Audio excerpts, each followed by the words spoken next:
95 news speed news కి స్వాగతం.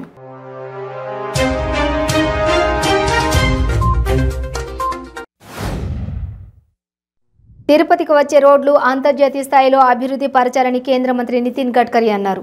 తిరుపతి జిల్లాలో 2900 కోట్ల రూపాయల విలువైన జాతీయ రహదారుల నిర్మాణానికి కేంద్ర మంత్రి శంకుస్థాపన శిలాఫలకాలను ఆవిష్కరించారు.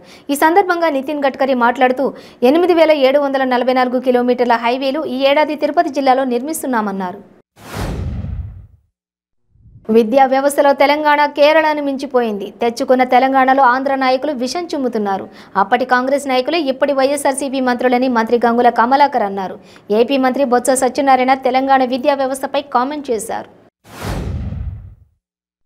నిజామాబాద్ జిల్లా బాల్కొండ నియోజకవర్గం మోర్తాండ మండలంలో సుమారు 10 కోట్ల వ్యయంతో చేపట్టే బీటీ రోడ్డు నిర్మాణ పనులకు రాష్ట్ర రోడ్లు భవనాల శాఖ మంత్రి వేముల ప్రశాంత్ రెడ్డి శంకుస్థాపన చేశారు.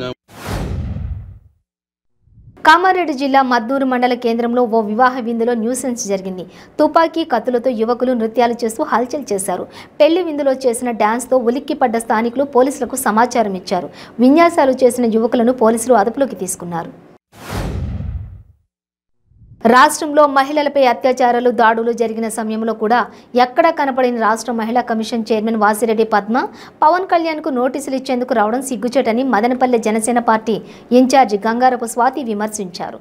మదనపల్లె జనసేన పార్టీ కార్యాలయంలో ఆమె విలేకరుల సమావేశాన్ని నిర్వహించారు. తిరుపతి జిల్లా పుత్తూరు మండలం కేబీఆర్పురం దళితవాడలో గంగమ్మ జాతర ఘనంగా నిర్వహించారు. గ్రామాన్ని సుందరంగా విద్యుత్ దీపాలతో అలంకరించి ఉదయం అమ్మవారికి పంచామృత అభిషేకం నిర్వహించి భక్తులకు తీర్థ ప్రసాదాలు పంచిపెట్టారు.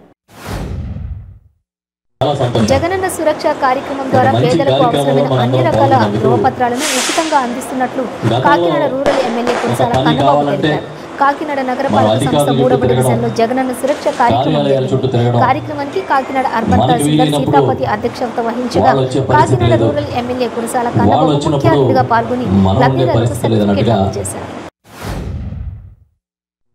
రాజమండ్రిలో కురుస్తున్న భారీ వర్షానికి రాజమండ్రి ప్రభుత్వ ఆసుపత్రిలో మాతా శిశు విభాగంలో గోడ కూలిపోయింది. త్రుటిలో భారీ ప్రమాదం తప్పింది. పైన నిర్మాణంలో ఉన్న గోడ కూలడంతో ప్రమాదవశాత్తు 5 మహిళలకు గాయాలయ్యాయి. వారికి అదే ఆసుపత్రిలో చికిత్స అందిస్తున్నారు. మాతా శిశు విభాగంలోకి భారీగా వర్షం నీరు చేరుకుంది. సింహాచలం ఆలయ అర్చకులు ఆలయ వైదిక సిబ్బంది ఆధ్వర్యంలో శాస్త్రోక్తంగా శ్రీవారికి 108 బంగారు స్వర్ణ తులసి దళార్చన జరిపించారు. స్వామివారికి స్వర్ణ తులసి దళార్చనలో భక్తులు పెద్ద సంఖ్యలో హాజరై స్వర్ణ తులసి దళార్చన చేయించుకుంటున్నారు. తెలంగాణ మంత్రి కేటీఆర్కు Bhuvanagiri MP Komatireddy Venkatareddy open challenge విసిరారు. రాష్ట్రంలో 11 గంటలకు మించి రైతులకు ఉచిత కరెంట్ ఇస్తున్నట్లు నిరూపిస్తే తన పదవికి రాజీనామా చేస్తానన్నారు. 24 గంటలు ఉచిత కరెంట్ అనేది పచ్చి అబద్ధమని మండిపడ్డారు. మహబూబాబాద్ జిల్లా కొరివి మండలంలో 2వ రోజు కూడా ఎమ్మెల్యే రెడ్డి నాయక్కు నిరసన సెగ తప్పలేదు. మొగిలిచెర్లలో పర్యటించేందుకు బయలుదేరిన ఎమ్మెల్యేను గ్రామస్తులు అడ్డుకునేందుకు ప్రయత్నించారు. ఎమ్మెల్యేగా తమ గ్రామానికి ఏం చేశామంటూ నిలదీశారు. పరిస్థితి ఉద్రిక్తంగా మారడంతో గ్రామస్తులను పోలీసులు చెదరగొట్టారు. ప్రముఖ సినీ నటుడు మోహన్ బాబు మీడియా ప్రతినిధులపై ఆగ్రహం వ్యక్తం చేశారు. షాద్ నగర్ సబ్ రిజిస్ట్రార్ కార్యాలయానికి మోహన్ బాబు రావడంతో కవర్ చేసేందుకు మీడియా ప్రతినిధులు వచ్చారు. కవర్ చేస్తుండగా మోహన్ బాబు బుద్ధి లేదా అంటూ ఆగ్రహం వ్యక్తం చేశారు. మెదక్ జిల్లా మనోహరాబాద్ మండలం కాళ్లకల్లో ఉద్రిక్తత నెలకొంది. హెచ్ఎండిఏ అనుమతులు లేని భవనాలను అధికారులు కూల్చేశారు. అధికారులు, భవన యజమానులు, గజ్వేల్ మాజీ ఎమ్మెల్యే నరసారెడ్డి గ్రామస్తులు అడ్డుకున్నారు. ఇరు వర్గాల మధ్య వాగ్వాదం నెలకొంది. జీవో నంబర్ 30 అమల్లో ఉన్న నేపథ్యంలో మదనపల్లి సబ్ కలెక్టర్ కార్యాలయం వద్ద వైకాపా శ్రేణులు ఆందోళన నిర్వహించాయి. వాలంటీర్లపై పోలీసులు కేసులు నమోదు చేయాలని జనసేన పార్టీ రాయలసీమకు కో కన్వీనర్ గంగారపు రామదాస్ చౌరి డిమాండ్ చేశారు. ప్రకాశం జిల్లా చీమకుర్తిలోని సినీ నటుడు బూచేపల్లి కమలాకర్ రెడ్డి వర్ధంతి సందర్భంగా ఉచిత కంటి వైద్య శిబిరంను బూచేపల్లి కుటుంబ సభ్యులు ఏర్పాటు చేశారు. ఈ సందర్భంగా నిర్వహించిన పెదకాకాని శంకర్ నేత్రాలయ కంటి ఆసుపత్రి వారి ఉచిత వైద్య శిబిరంను జిల్లా పరిషత్ చైర్పర్సన్ బూచేపల్లి వెంకయ్యమ్మ, దర్శి మాజీ ఎమ్మెల్యే బూచేపల్లి శివప్రసాద్ రెడ్డిలు ప్రారంభించారు. ఏలూరు జిల్లా చోదిమిళ్ల దగ్గర చింతలపూడి రోడ్డులో రోడ్డు ప్రమాదం జరిగింది. ఆంజనేయ స్వామి గుడి వద్ద టిప్పర్ లారీ 2 వాహనాలు ఎదురెదురుగా ఢీకొనడంతో టాటా ఏస్ వాహనంలో ప్రయాణిస్తున్న 2 వ్యక్తులు అక్కడికక్కడే మృతి చెందారు.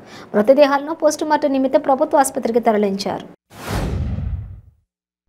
కరోనా విపత్కర పరిస్థితుల్లో కూడా ప్రాణాలను సైతం లెక్క చేయకుండా సేవలు అందించిన వాలంటీర్లపై సినీ హీరో పవన్ కళ్యాణ్ చేసిన వ్యాఖ్యలను ఖండిస్తున్నామని వాలంటీర్లకు పవన్ కళ్యాణ్ క్షమాపణ చెప్పాలని డిమాండ్ చేస్తూ గూడూరు పట్టణంలోని వాలంటీర్లు నిరసన ర్యాలీ నిర్వహించారు.